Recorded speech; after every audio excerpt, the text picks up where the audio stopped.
Hello friends, मैं doctor नीलम आपका अपने चैनल स्टडी एंड रिसर्च में स्वागत करती हूँ। फ्रेंड्स, आज मैं लेकर आई हूँ बीईओ का एग्ज़ाम पेपर। वैसे मैंने पहले भी आपको बीईओ का एग्ज़ाम पेपर दिया था, लेकिन उसमें साउंड नहीं थी। दूसरा, आज आंसर की आ चुकी है बीईओ एग्ज़ाम की, तो आज हम सॉल्व करने वाले हैं इस एग्ज़ाम को आंसर की के अकॉर्डिंग। तो चलिए देर ना करते हुए इसे सॉल्व करना शुरू करते हैं। इस तरह का वीडियो पसंद आता है तो लाइक शेयर सब्सक्राइब करें। सब्सक्राइब करने के बाद बेल आइकन की घंटी को जरूर प्रेस करें, ताकि इस तरह का वीडियो मैं जब भी अपलोड करूं उसका नोटिफिकेशन आसानी से आपको मिल सके।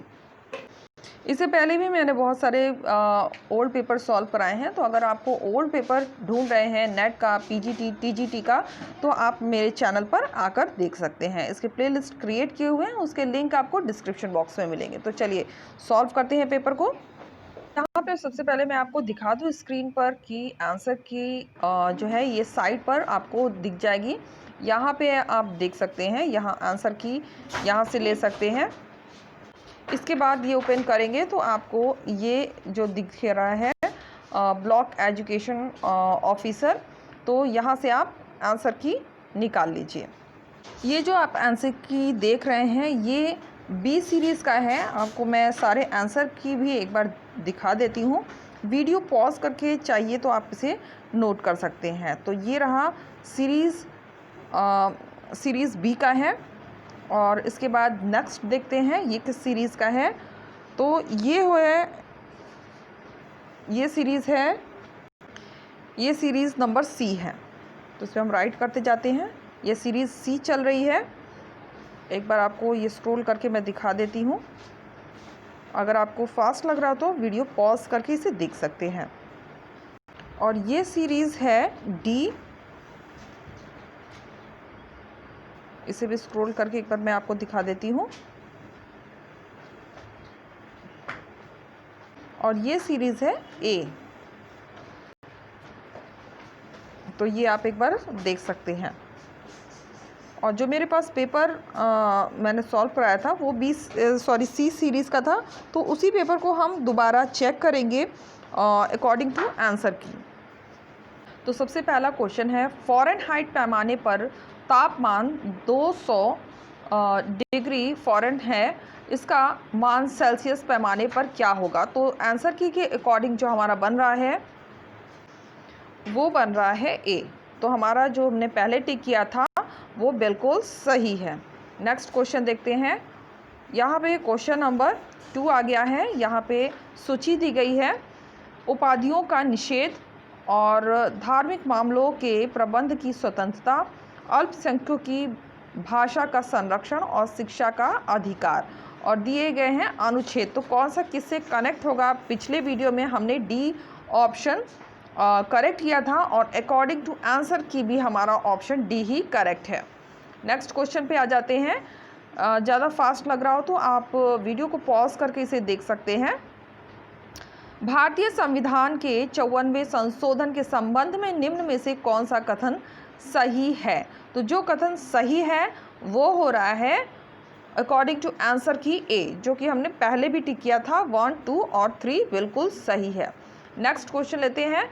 भारत में निम्न में से किसे शिशुओं और अवयस्कों के साथ साथ आर्थिक और सामाजिक योजना के लिए विधि निर्माण की शक्तियां प्रदत्त हैं। तो केंद्र और सरकार होगा। अकॉर्डिंग टू आंसर की भी यही हमारा सही हो रहा है। फिर क्वेश्चन नंबर 5 पे आते हैं। यदि सभी समाज सुधारक मानववादी हैं, सत्य है, तो निम्न में से तर्क वाक्य में से कौन सा एक सत्य है। तो इनमें से जो सत्य हमारा बन रहा है डी सत्य बन रहा है, और पिछले वीडियो में भी हमने डी ही ऑप्शन टिक किया था। नेक्स्ट क्वेश्चन नंबर 6 पे आ जाते हैं। यहाँ पे विषय दिया गया है और संविधान के संबंधित अनुच्छेद दिए गए हैं। तो यहाँ पे हमारा जो ऑप्शन हमने पहले टिक किया था वो था बी। 6 का बी हमने टिक किया था, और अकॉर्डिंग टू आंसर की भी हमारा बी ही सही हो रहा है। फिर नेक्स्ट क्वेश्चन पे आ जाते हैं। निम्न में से कौन सा पद प्रश्न चिन्ह के स्थान पर लगेगा। तो प्रश्न चिन्ह के स्थान पर जो ऑप्शन हमारा करेक्ट हो रहा है अकॉर्डिंग टू आंसर की, वो सी है, यानी 28 ही है। फिर क्वेश्चन नंबर 8, ए बी का भाई है और बी सी का भाई है, सी डी का पति है और ई ए का पिता है, तो डी का ई से क्या संबंध है? तो ये संबंध बहू का निकलता है। अकॉर्डिंग टू आंसर की भी बी ऑप्शन हमारा करेक्ट है। यदि किसी निश्चित कोड में दिसंबर को ये यानी कि नोट किया जाता है, तो निम्न में से इसे क्या लिखा जाएगा? तो अकॉर्डिंग टू आंसर की ये बिल्कुल करेक्ट है, ऑप्शन डी ही होगा। नेक्स्ट क्वेश्चन, निम्नलिखित श्रेणियों में से x का मान क्या होगा? तो x का जो मान निकल रहा है अकॉर्डिंग टू आंसर की बी बिल्कुल सही है, यानी 13 होगा। फिर आ जाते हैं 11, रायसीन डायलॉग जो 16 जनवरी 2020 को संपन्न हुआ का मुख्य विषय निम्न में से कौन सा था? तो जो विषय था वो सी होगा, नेविगेटिंग द अल्फा सेंचुरी। तो आप स्क्रीन पर देख पा रहे होंगे जो ऑरेंज मार्क किए हुए हैं वो हमने पिछले वीडियो में टिक मार्क किए थे, और जो आंसर की आई है उससे हम लोग इस समय ग्रीन टिक मार्क कर रहे हैं। तो आप कंपेयर कर सकते हैं कि जो पिछला हमने बनाया था और जो आंसर की आई है कितना मैच कर रहा है। क्वेश्चन नंबर 12 पर आ जाते हैं, विश्व रैपिड शतरंज प्रतियोगिता जीतने वाली प्रथम महिला हैं। तो प्रथम महिला कौन थी? तो ये महिला थी कोनेरू हम्पी। ए ऑप्शन हमारा बिल्कुल करेक्ट है। Next question, question number 13, NITI Aayog द्वारा हाल ही में जारी सतत विकास लक्ष्य इंडिया सूचकांक 2019 के अनुसार कौन सा राज्य प्रथम स्थान पर है? तो जो राज्य प्रथम स्थान पर है वो है केरल। ऑप्शन डी हमारे यहाँ पे करेक्ट हो जाएगा। निम्न में से किस देश में जनवरी 2020 में भारतीय नौसेना ने ऑपरेशन वनीला प्रारंभ किया? तो जो ऑप्शन हमारा करेक्ट होगा अकॉर्डिंग टू आंसर की मेडागास्कर, ऑप्शन सी करेक्ट है। निम्नलिखित देशों में से किस देश ने दिसंबर 2019 में G20 देश की अध्यक्षता जापान से प्राप्त की? तो जो अध्यक्षता प्राप्त की थी जापान से वो था सी सऊदी अरब। फिर से सूची सुमेलित करने का प्रश्न आया हुआ है और ऊर्जा संयंत्र दिया गया है, ऊर्जा के प्रकार दिए गए हैं। चलिए देख लेते हैं इसमें कौन सा हमारा ऑप्शन सही होगा। तो यहाँ ऑप्शन आंसर की के अकॉर्डिंग डी हो रहा है। तो पिछला हमने क्या लगाया था? चमेरा 3 जलीय, फिर ग्वाल पहाड़ी सौर बिल्कुल सही है, और कुंदाकुलम ये 1। तो पिछला आंसर भी हमारा डी था, तो ये बिल्कुल मैच कर रहा है। क्वेश्चन नंबर 17, नीचे दो कथन दिए गए हैं, एक को कथन दूसरे को कारण कहा गया है। कथन कहता है भारतीय भूगर्भ सर्वेक्षण के अनुसार भारत में सभी कोटि के कोयले का भंडार 293.50 करोड़ टन है, और रीज़न दे रहा है देश के कोयले के कुल प्रमाणित भंडार का आधे से अधिक 2 राज्य झारखंड एवं ओडिशा में पाया जाता है। तो इसमें हमारा ऑप्शन जो टिक हुआ था पिछली बार वो था ए गलत है, आर सही है। अकॉर्डिंग टू आंसर की हम देख लेते हैं। अकॉर्डिंग टू आंसर की जो हमारा बन रहा है वो बन रहा है इसमें बी। तो यहाँ हमारा एक क्वेश्चन गलत हो रहा है।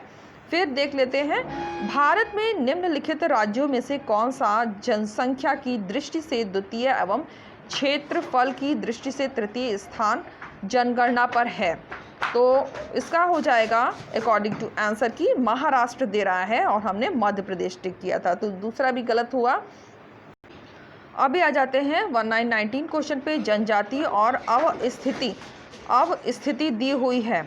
तो यहाँ पे हमारा जो पिछली बार हमने टिक किया था ये हमने स्किप किया था, ये हमने टिक नहीं किया था। तो हमारा जो इसमें आंसर बनेगा वो बन जाएगा ऑप्शन बी। बी के अकॉर्डिंग जरवा हो जाएगा अंडमान निकोबार, और कुकी हो जाएगा मणिपुर, और इसके बाद थारू हो जाएगा उत्तर प्रदेश, और गोंड हो जाएगा मध्य प्रदेश से। तो इस तरह से टिक मार्क कर सकते हैं आप।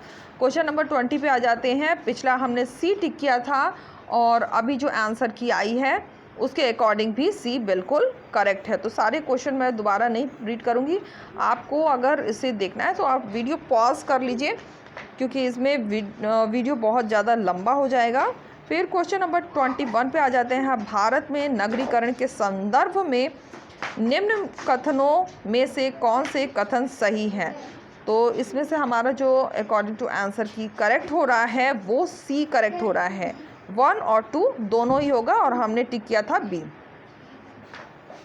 क्वेश्चन नंबर 22, 2011 की जनगणना के अनुसार भारत के निम्नलिखित राज्यों में से किस में प्रति 100 बालिकाओं 0 से 6 वर्ष की संख्या पर बालकों की संख्या सर्वाधिक है? तो यहाँ पे हमारा जो आंसर हो रहा है वो सी होगा, जो कि हमने पिछली बार सी बिल्कुल सही लगाया था। शरीर की सतह में स्वेदन यानी पसीना बहना द्वारा जल की हानि निर्भर करती है, तो किस पर निर्भर करती है? तो इसमें सी ही होगा, ए और दोनों पर। क्वेश्चन नंबर 24 पे आ जाते हैं। निम्न में से कौन सा तत्व पौधों में सूक्ष्म पोषक नहीं है? पौधों में सूक्ष्म पोषक जो नहीं है वो मैग्नीशियम है, बिल्कुल करेक्ट है। फिर क्वेश्चन नंबर 25, हीमोग्लोबिन के संबंध में निम्न लिखित में से कौन सा कथन सही नहीं है? तो जो सही नहीं हो रहा है वो हो जाएगा सी। ये सीरीज़ में आपको बता दूं, हमने जो पेपर लिया है वो सी सीरीज़ का लिया है। अगर आपके पास दूसरी सीरीज़ का क्वेश्चन पेपर है तो क्वेश्चन थोड़े बहुत आगे पीछे होंगे, क्वेश्चन वही सेम है, तो आप मैच कर सकते हैं। और स्टार्टिंग में मैंने आपको आंसर की भी दिखाई है, तो उसके अकॉर्डिंग भी आप अपने पेपर को मैच कर सकते हैं। क्वेश्चन नंबर 26 पे आ जाते हैं। रक्त में ग्लाइकोसिलेटेड हीमोग्लोबिन का मापन निम्न में से किसके प्रबंध के लिए लाभदायक है? तो ये लाभदायक है, ऑप्शन सी होगा, मधुमेह के लिए। भारतीय संविधान में निम्न में से किस कर्तव्य को मौलिक कर्तव्य के रूप में निर्धारित किया गया है? तो मौलिक कर्तव्य के रूप में निर्धारित किया गया है, ऑप्शन डी हमने जो लगाया था वो बिल्कुल सही है। देश की रक्षा केवल आय कर अदा करना ये हटा देंगे। और नंबर 3 हमारी समसामयिक संस्कृति की गौरवशाली परंपरा का परीक्षण और 4 सार्वजनिक संपत्ति की सुरक्षा। तो ये सभी हो जाएगा, केवल 2 ऑप्शन को हम हटा देंगे। नेक्स्ट क्वेश्चन, यहाँ पे कथन और कारण का क्वेश्चन आ गया है। कथन कहता है भारत में मंत्रिपरिषद संयुक्त रूप से लोकसभा और राज्यसभा दोनों के प्रति उत्तरदायी है। और नेक्स्ट बोल रहा है कारण, लोकसभा और राज्यसभा दोनों के सदस्य संघीय सरकार में मंत्री बनने की पात्रता रखते हैं। तो ए गलत है और आर सही है। अकॉर्डिंग टू आंसर की अगर हम देखते हैं तो भी हमारा आंसर ऑप्शन डी ही होगा। नेक्स्ट क्वेश्चन पे आते हैं। पंचायती राज पर गठित निम्नलिखित समितियों के कालक्रम अनुसार व्यवस्थित कीजिए और उन्हें कूट में लगाइए। तो हमारा जो इसमें आंसर बनेगा वो हो जाएगा सी, जो कि पहले भी हमने लगाया हुआ था। तो यहाँ पे आ जाते हैं 13 क्वेश्चन नंबर पे, और यहाँ पे दिया है संविधान का कौन सा भाग केंद्र और राज्य के मध्य वित्तीय संबंधों का विवरण प्रस्तुत करता है? तो वो भाग 12 है अकॉर्डिंग टू आंसर की भी। और यहाँ पे जो क्वेश्चन सॉल्व करना था और उसका जो आंसर निकला है वो भी सी हमारा बिल्कुल सही है। फिर आ जाते हैं यहाँ पे कूट के द्वारा हमें आगे का सीरीज़ पता करना था, तो इसमें हमारा जो आंसर बन रहा है वो भी सी है, बिल्कुल सही हमने निकाला था। फिर आगे आते हैं, यहाँ पे दिया हुआ है फिर से एक मैथमेटिक का क्वेश्चन है और 33 क्वेश्चन का बी बिल्कुल सही है। फिर आ जाते हैं, इसका हमने नहीं निकाला था, हमने स्किप किया था। तो यहाँ पे जो हमारा उत्तर बन रहा है वो हो जाएगा ऑप्शन बी 27। एक मिनट, 27 हो जाएगा। फिर उसके बाद आ जाते हैं क्वेश्चन नंबर 35 पे। 5 वर्ष पूर्व ए और बी की आयु का अनुपात 4:5 था। यदि ए की वर्तमान आयु 29 वर्ष है तो बी का वर्तमान आयु है, तो वर्तमान आयु इसकी जो निकलेगी वो हो जाएगी 35 वर्ष। डी बिल्कुल सही है। फिर 36 पे आ जाते हैं। क्वेश्चन नंबर 36 में जो है निकलेगा आंसर वो ए है। यहाँ फिर से एक मिस्टेक हम लोगों की क्वेश्चन पेपर में हो गई है, तो ए हो जाएगा यहाँ पे ऑप्शन अकॉर्डिंग टू अगर आंसर की हम जाते हैं। और क्वेश्चन नंबर 37 पे आते हैं, तो इसका भी सी है, ये करेक्ट है। यदि दो संख्याओं का मसपा और लसपा क्रमशः 21 एवं 84 है और संख्या का अनुपात 1:4 है, तो इन दोनों संख्याओं में बड़ी संख्या होगी। तो जो बड़ी संख्या निकल के आ रही है वो ऑप्शन बी होगी, 84। तो यहाँ आ जाते हैं क्वेश्चन नंबर 39 पर। देश के बड़े राज्यों के समूह में भारत के राज्य ने वर्ष 2019 में सुशासन सूचकांक में शीर्ष स्थान प्राप्त किया। तो किसने प्राप्त किया था? तो ये प्राप्त करने वाले थे तमिलनाडु। अप्रत्यक्ष करों को प्रतिगामी कर व्यवस्था क्यों कहा जाता है? तो इसमें भी जो आंसर हमारा बन रहा है, यहाँ पे भी एक मिस्टेक दिख रही है, ये इसमें अकॉर्डिंग टू आंसर की बी आ रहा है। ये सभी आय समूह पर समान दरों पर लगाए जाते हैं। Next question, question number 41। Bharat में 5 ट्रिलियन डॉलर की अर्थव्यवस्था के लक्ष्य को कब तक प्राप्त करना चाहता है? तो जो प्राप्त करना चाहता है वो हो जाएगा ऑप्शन बी, 2024। तो फ्रेंड्स मैं बता दूं कि ये जो हमने पहले क्वेश्चन ये आंसर टिक किए थे वो अनुमान आधारित थे, तो अनुमान पर आधारित क्वेश्चनों में कुछ तो मिस्टेक निकलती है। ये अकॉर्डिंग टू आंसर की है, लेकिन आप अगर आपको इसमें आप कंफर्म हैं और अकॉर्डिंग टू आंसर की आपका सही नहीं जा रहा है तो आप इस पर क्लेम भी कर सकते हैं, जैसे कि ऑप्शंस खुले हुए हैं यूपी पब्लिक सर्विस कमीशन की तरफ से, तो वो मैं बाद में आपको नोटिफिकेशन दिखाऊंगी। अभी क्वेश्चन नंबर 42 पर आ जाते हैं। निम्नलिखित में से कौन सा कथन 15वें वित्त आयोग के संबंध में सही नहीं है? तो जो सही नहीं हो रहा है इसमें वो हो रहा है डी, आयोग को 30 अक्टूबर 2020 तक अपना प्रतिवेदन प्रस्तुत करने के लिए कहा गया। आगे आते हैं क्वेश्चन नंबर 43 पे। निम्नलिखित जो दिए गए हैं राजा उनको हमें कालक्रम में व्यवस्थित करना है। तो जो कालक्रम अकॉर्डिंग टू आंसर की व्यवस्थित हो रहा है वो ए हो रहा है, हमारा ए ऑप्शन होगा जो कि करेक्ट है। फिर यहाँ आ जाते हैं, यहाँ पे शासक और रानियाँ दी गई हैं, तो हमारा इसमें कौन सा ऑप्शन करेक्ट होगा? यहाँ हमारा जो क्वेश्चन करेक्ट हो रहा है, क्वेश्चन का आंसर वो ए ही है, बिल्कुल सही लगाया है हमने।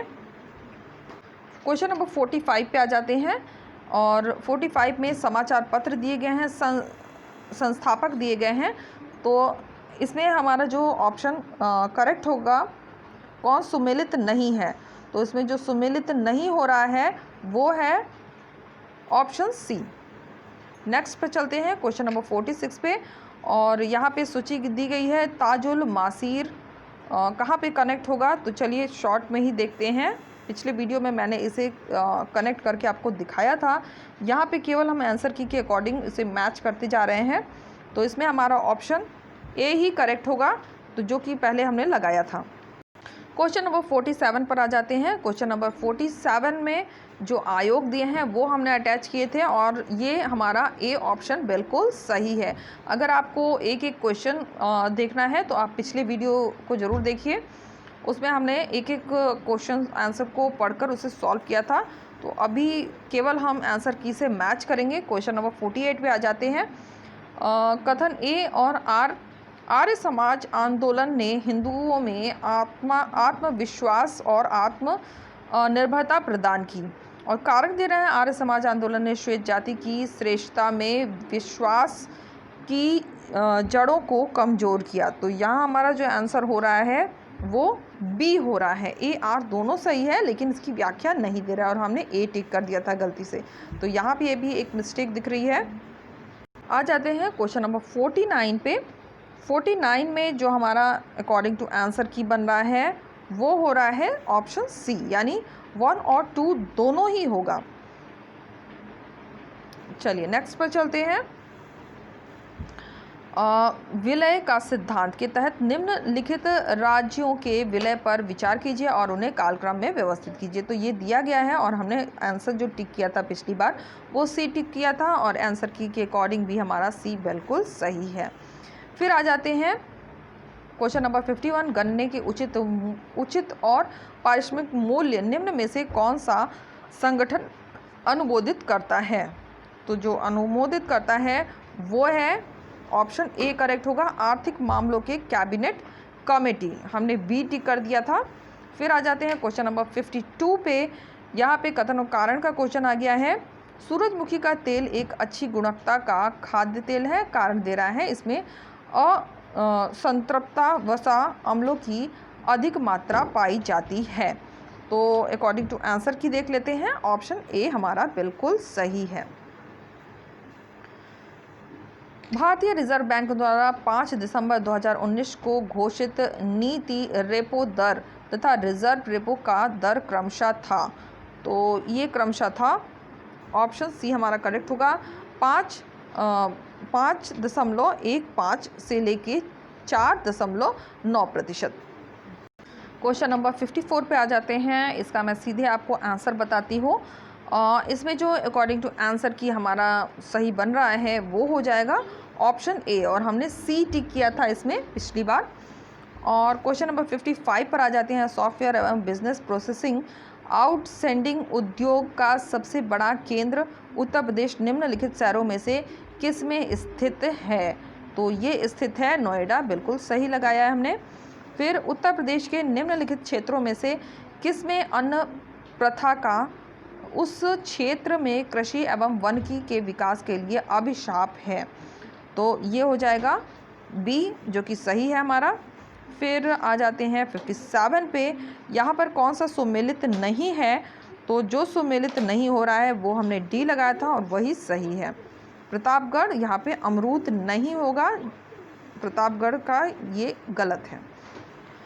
फिर आ जाते हैं अगरिया, बेगा, भुइया अनुसूचित जातियाँ उत्तर प्रदेश के निम्न जिलों में से किस में मुख्यतः निवास करती है? तो ये निवास करती है सोनभद्र, ये बिल्कुल सही है। निम्न में से कौन सा फॉस्फेटिक जैव ऊर्जा है? तो फॉस्फेटिक जैव ऊर्जा है वो हो जाएगा इसमें अकॉर्डिंग टू आंसर की हम चल रहे हैं, वो हो जाएगा डी, वेस्कुलर और बुस्कुलर माइकोराइजा। तो प्रोनाउंसिएशन में थोड़ी सी प्रॉब्लम हो रही है, आप स्क्रीन पर देख सकते हैं। डी ऑप्शन हमारा यहाँ पे करेक्ट है। फिर आ जाते हैं 60 पे, और यहाँ जो हमारा ऑप्शन करेक्ट हो रहा है अकॉर्डिंग टू आंसर की वो बता रहा है बी। नेक्स्ट क्वेश्चन 61 पे आ जाते हैं। यहाँ पे हमने पिछली बार टिक किया था सी, और अभी जो आंसर की के अकॉर्डिंग अगर हम लगाएंगे तो ये भी हमारा सी बिल्कुल सही है।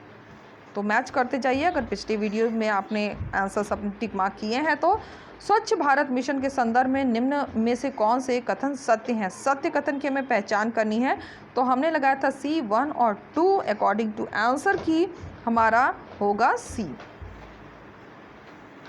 यहाँ पे आते हैं। ग्रीन पीस इंडिया जनवरी 2020 में जारी रिपोर्ट के अनुसार भारत में 287 नगरों में से निम्न में से कौन सा सर्वाधिक प्रदूषित नगर है? तो जो प्रदूषित नगर बन रहा है वो बी ही होगा, झरिया। फिर क्वेश्चन नंबर 64 पे आते हैं। यहाँ पे जो हमारा ऑप्शन बन रहा है सेम टू सेम आंसर है, बी हमारा यहाँ पे करेक्ट होगा। आप स्क्रीन पॉज करके क्वेश्चन आंसर को पढ़ सकते हैं। क्वेश्चन नंबर 65 पे आ जाते हैं। यहाँ हमने टिक मार्क किया था सी, और अकॉर्डिंग टू आंसर की हमारा सी ही है। पेरिस का सिन किशासा का हो जाएगा जैरो, और बैंकॉक को हो जाएगा पराम्बे, और एसीसियन का हो जाएगा ये लास्ट एक बचा है चाउ फ्राई। तो यही हमारा आंसर होगा। फिर आ जाते हैं 66 पर। निम्नलिखित में से कौन सा जापान के 4 प्रमुख द्वीपों का उत्तर से दक्षिण तक सही क्रम में प्रदर्शित करता है? तो हैको, हशु, सिकोकू और क्यूसू। तो इसमें हमारा जो आंसर करेक्ट हो रहा है वो डी ही है। फिर कथन और कारण का क्वेश्चन आ गया है 67 पर, और इसमें जो हमारा आंसर करेक्ट होगा वो ए ही सही है, यानी हमने सही टिक मार्क किया हुआ है। फिर आगे चलते हैं। परियोजनाएं दी गई हैं 68 पर, और इसमें हमारा परियोजना जो अकॉर्डिंग टू आंसर की अगर हम देखेंगे तो हमारा ए करेक्ट हो रहा है यहाँ पे, यानी एक मिस्टेक दिख रही है। क्वेश्चन नंबर 69 पे आ जाते हैं, और यहाँ पर मैचिंग आंसर है अकॉर्डिंग टू आंसर की 1 और 2 ही होगा। ग्रीस के संदर्भ में ये कथन दिए गए हैं। आप स्क्रीन पॉज करके इसे पढ़ लीजिए। फिर कोयला क्षेत्र और अवस्थित कहाँ पर अवस्थित है, ऐसा क्वेश्चन है और इसमें हमने ए टिक किया था और यहाँ पे हमारा आंसर ए बिल्कुल सही हो रहा है। नीचे क्वेश्चन आ जाते हैं। 2 रेलगाड़ियों की बात कर रहा है। ये एक मैथ का क्वेश्चन आया हुआ था और इसमें जो मैथ का क्वेश्चन में जो हमारा आंसर बन रहा है वो बी बन रहा था और अकॉर्डिंग टू आंसर की भी यही होगा। फिर क्वेश्चन नंबर 72 पे आ जाते हैं और 72 का जो आंसर है अकॉर्डिंग टू आंसर की ये डी ही होगा, बिल्कुल हमारा आंसर करेक्ट है। फिर 73 पे आते हैं। ये भी एक मैथ का क्वेश्चन है मूलधन का, तो यहाँ पे हमारा आंसर जो डी है वो ही बिल्कुल करेक्ट है। फिर आते हैं वित्त वर्ष 2019 से 20 के लिए केंद्र सरकार ने राजकोषीय घाटे को कितने प्रतिशत तक सीमित रखने का लक्ष्य रखा, तो इसमें हमारा आंसर ए करेक्ट है। निम्न में से कौन सा राज्य भारत की धरणीय विकास लक्ष्य सूचकांक 2019-20 के शीर्ष 5 राज्यों की सूची में नहीं है, तो जो सूची में नहीं आ रहा है वो अकॉर्डिंग टू आंसर की हो जाएगा गुजरात, तो यहाँ पे भी मिस्टेक मिल रही है हमें। क्वेश्चन नंबर 76 पे आ जाते हैं और इसका आंसर जो है वो ए हमारा बिल्कुल करेक्ट है। नेक्स्ट क्वेश्चन 77 पे आते हैं और इसमें भी जो हमने लगाया है पैमाने की मितव्ययिता वगैरह ये सभी के सभी आएंगे और हमारा ऑप्शन डी बिल्कुल करेक्ट है। 78 पे आ जाते हैं। सत संहिता उपनाम निम्न में से किस ग्रंथ का है, तो ये ग्रंथ था महाभारत, बिल्कुल सही लगाया है हमने। फिर कदमक क्षत्रपों ने निम्न में से किस धातु में अति दुर्लभ सिक्के प्रचलित किए, तो इसका आंसर जो बन रहा है वो ताम्र बोल रहा है अकॉर्डिंग टू अगर हम आंसर की जाते हैं। फिर आते हैं यहाँ पर दर्शन और मोक्ष प्राप्त करने के तरीके दिए गए हैं और इसमें हमने बी ऑप्शन टिक किया था, तो हमारा बी ऑप्शन बिल्कुल सही है, आंसर की से मैचिंग कर रहा है। निम्न में से किन 2 शासकों के मध्य 17 मई 1540 में कन्नौज के पास युद्ध हुआ, तो इसका जो आंसर बन रहा है वो बी ही है। क्वेश्चन नंबर 82 पे आ जाते हैं और यहाँ महात्मा गांधी ने 1922 में असहयोग आंदोलन को वापस लिया, तो चौरी चौरा कांड से ये भी हमारा सही है। फिर गदर पार्टी से निम्न में से कौन संबंधित नहीं था, तो जो संबंधित नहीं था वो खुदीराम बोस ही हैं। फिर यहाँ पे आ जाते हैं विद्रोह और वर्ष दिया गया है, तो कौन सा सुमेलित नहीं है, ऐसा क्वेश्चन पूछा गया है, तो ऑप्शन डी हमारा करेक्ट है। फिर आते हैं 85 पे। मैं तो एक भारतीय नगाड़ा हूँ जिसका कार्य सोते हुए को जगाना है ताकि वे अपनी मातृभूमि के लिए जागें और कार्यरत हो सकें, तो ऐसा कहने वाली थी एनी बेसेंट, ये भी सही है।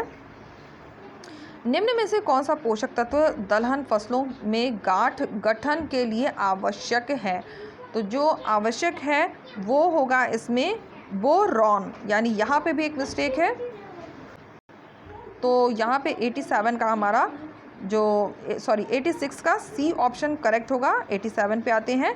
1 किलो नजल की आपूर्ति के लिए कितनी यूरिया की मात्रा की आवश्यकता होगी, तो कितनी यूरिया की आवश्यकता होगी, ये हो जाएगा 2.2 किग्रा, ऑप्शन बी हमारा करेक्ट है। तो आप मैच कर पा रहे होंगे पिछले वीडियो से इस वीडियो में जो हमने आंसर्स टिक किए हैं। 88 पे आ जाते हैं। यहाँ पे ऑप्शन बी ही करेक्ट है जैसा कि हमने पिछले वीडियो में लगाया था। फिर फॉर्चून इंडिया के 500 कंपनी निगमों की सूची के अनुसार 2019 में सबसे बड़ी कंपनी निगम थी, कौन सी कंपनी थी, तो ये हो जाएगा सी, रिलायंस इंडस्ट्री लिमिटेड। चलिए क्वेश्चन नंबर 90 पे आ जाते हैं, फटाफट इसे सॉल्व कर लेते हैं। उत्तर प्रदेश में पहला तैरता सौर्य ऊर्जा संयंत्र निम्न में से किस बांध पर बना है, तो ये बना था रिहंद बांध पर, ऑप्शन डी हमारा करेक्ट होगा। फिर उत्तर प्रदेश के निम्नलिखित नगरों में से किसमें भारतीय दलहन अनुसंधान संस्था स्थित है, तो ये स्थित है कानपुर में, ये भी बिल्कुल सही लगाया हमने। फिर उत्तर प्रदेश के निम्नलिखित में से कौन सा जिला संतरे का सर्वाधिक उत्पादक है, तो वो ज़िला है सहारनपुर, बिल्कुल सही लगाया है। और यहाँ आ जाते हैं, यहाँ पर सूची दी गई है संस्था और कहाँ पर अवस्थित है। तो इसमें हमने जो टिक लगाया था वो सी लगाया था। अब देख सकते हैं 93 का हमने जो टिक मार्क किया था वो सी किया था, और आंसर की के अकॉर्डिंग भी हमारा सी करेक्ट है। आ जाते हैं 94 पे, उत्तर प्रदेश के बारे में निम्नलिखित कथनों पर विचार कीजिए। तो ये कथन दिए गए हैं, आप अपने पेपर से इसे पढ़ सकते हैं या वीडियो पॉज करके भी इन्हें पढ़ सकते हैं।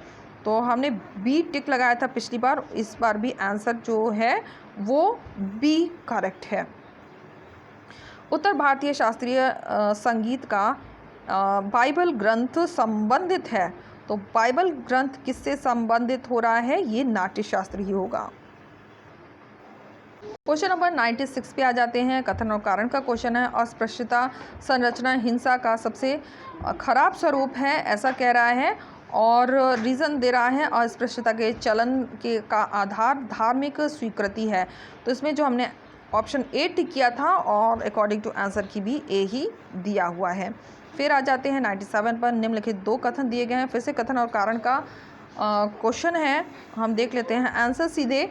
इसमें 97 का हमने ए टिक किया था, लेकिन यहाँ पर आंसर की दिखा रहा है ऑप्शन बी, मतलब ए आर दोनों सत्य है और लेकिन व्याख्या नहीं दे रहा है। चलिए नेक्स्ट क्वेश्चन पे आते हैं 98 पर। तो यहाँ हमने लिया है डी, लेकिन हाँ यहाँ पे डी टिक किया है और अकॉर्डिंग टू आंसर की भी हमारा ऑप्शन सही है, डी होगा। फिर आते हैं 99 पर, विश्व स्वास्थ्य संगठन के अनुसार जनवरी 2020 में निम्न में से कौन सा देश विश्व के में खसरे के सबसे अधिक प्रकोप से प्रभावित था? तो वो देश था कांगो, ये बिल्कुल सही है। 100 पर आ गए हम लोग, और इसमें 100 में जो हमारा ऑप्शन ए टिक किया है वो बिल्कुल सही है। फिर 101 पर आते हैं, 101 पर जो हमने ए टिक किया है ये भी सही है, बिकमिंग। फिर विश्व आर्थिक मंच, एक ही वीडियो में पूरा पेपर मैं कवर कर रही हूँ, इसीलिए मैं सारे क्वेश्चंस को नहीं रीड कर रही हूँ, तो बहुत समय लग जाएगा इसमें रीड करने में। आप वीडियो पॉज करके इसे पढ़ सकते हैं या अपने क्वेश्चन आंसर से मैच कर सकते हैं। तो अकॉर्डिंग टू आंसर की इसमें भी जो बन रहा है वो डी बन रहा है। जो ग्रीन मार्क्स हैं वो सभी आंसर की के अकॉर्डिंग मैंने टिक किए हैं, ये ध्यान रखिएगा। तो इसमें 103 पे आ जाते हैं, इसमें भी सी ऑप्शन हमारा करेक्ट है। और 114 पे जो हमारा अकॉर्डिंग टू आंसर की हो रहा है वो ए है। फिर 105 पे जो आंसर की के अकॉर्डिंग बन रहा है वो सी हमारा मैचिंग कर रहा है, बिल्कुल सही हमने टिक किया है। और इसके बाद आते हैं 106 पे, और यहाँ पे घास के मैदान और महाद्वीप दिए गए हैं, ये भी हमारा बिल्कुल सही है, ऑप्शन ए ही होगा। क्वेश्चन नंबर 107 पे आ जाते हैं, यहाँ पर जम्मू बिल्कुल सही हमने टिक किया है। फिर इसके बाद आते हैं 108 पर, और सी बिल्कुल सही टिक मार्क है। फिर 9 देख लेते हैं, 109 का डी नेवेली, ये भी करेक्ट है। फिर भारत में निम्नलिखित नदियों में से कौन सी दामोदर नदी की सहायक नहीं है? तो जो सहायक नहीं बन रही है वो इंद्रावती ही है। फिर निम्नलिखित में से कौन सा सुमेलित नहीं है? जो सुमेलित नहीं हो रहा है वो डी होगा। और 12 नंबर पे देख लेते हैं, 12 नंबर पर ए हमारा बिल्कुल सही है। भारत में उड़ीसा राज्य क्रोमाइट का सबसे बड़ा उत्पादक है। फिर आते हैं 13 पे, भारत का लौह अयस्क भंडार निम्न में से किस सेल समूह से संबंधित है? तो ये धारवाड़ से। हम 14 पर आ गए हैं, और 14 का जो आंसर है वो ए बिल्कुल सही है। चौड़ी पत्तियां सदाबहार सेवा वनों की विशेषता होती है। फिर इसके बाद आते हैं 115 पे, सामाजिक वन की और पर्यावरण पुनर्वास केंद्र भारत के निम्नलिखित में से किस नगर में अवस्थित है? तो ये स्थित है प्रयाग में, ये भी बिल्कुल सही है। फिर 16 पर आते हैं, भारत में पर्यावरण सुरक्षा अधिनियम निम्न में से किस वर्ष में पारित हुआ? तो ये पारित हुआ है 86 में, 1986 में। फिर 2011 की जनगणना के अनुसार निम्न में से कौन सा जनसंख्या घनत्व की दृष्टि से घटते क्रम में व्यवस्थित है? तो इसका आंसर डी बिल्कुल सही है। फिर यहाँ आ जाते हैं और इसमें सूची को आपस में सुमेलित करते हैं। तो 118 का जो आंसर हमारा बन रहा है अकॉर्डिंग टू आंसर की, यहाँ पे मिस्टेक दिख रही है, ये बन रहा है सी। आते हैं 19 पे। 19 में जो आंसर बन रहा है वो सी, कवक और पौधों के मध्य मैचिंग कर रहा है। फिर लास्ट क्वेश्चन है विटामिन के बारे में निम्नलिखित में से कौन सा कथन सही नहीं है। तो ये हमारा एकदम मैचिंग आंसर आया है। विटामिन के जल में घुलनशील और घुलनशील विटामिन है। तो यहाँ पे लास्ट में मैं आपको दिखा दूँ कि न्यूज़पेपर में जो इसकी इन्फॉर्मेशन आई है, बीईओ 2019 की उत्तर कुंजी जारी हो गई है। उत्तर प्रदेश लोक सेवा आयोग ने खंड शिक्षा अधिकारी 2019 की प्रारंभिक परीक्षा के 48 घंटे बाद ही उत्तर कुंजी जारी करके सबको चौंका दिया है। रविवार को प्रदेश के 18 जिलों में 1127 केंद्रों पर परीक्षा कराई गई थी। उसके एक दिन बाद मंगलवार शाम उत्तर कुंजी वेबसाइट पर जारी करके अभ्यर्थियों से आपत्ति मांगी गई है। तो आपको अगर इसमें कुछ डाउटफुल लग रहा है तो आप इस पर आपत्ति जारी कर सकते हैं। अभ्यर्थी की नज़र में उत्तर कुंजी में कुछ खामियां हैं, वह कई उत्तर विकल्प से संतुष्ट नहीं है, वह आपत्ति दाखिले की तैयारी कर रहे हैं। तो ये है इन्फॉर्मेशन। उम्मीद है आपको इस तरह का वीडियो पसंद आएगा। वीडियो पसंद आता है तो लाइक शेयर सब्सक्राइब करिए। सब्सक्राइब करने के बाद बेल आइकन की घंटी को जरूर प्रेस कर लीजिए, ताकि इस तरह का वीडियो मैं जब भी अपलोड करूँ उसका नोटिफिकेशन आपको आसानी से मिल सके। Okay friends, take care and bye bye.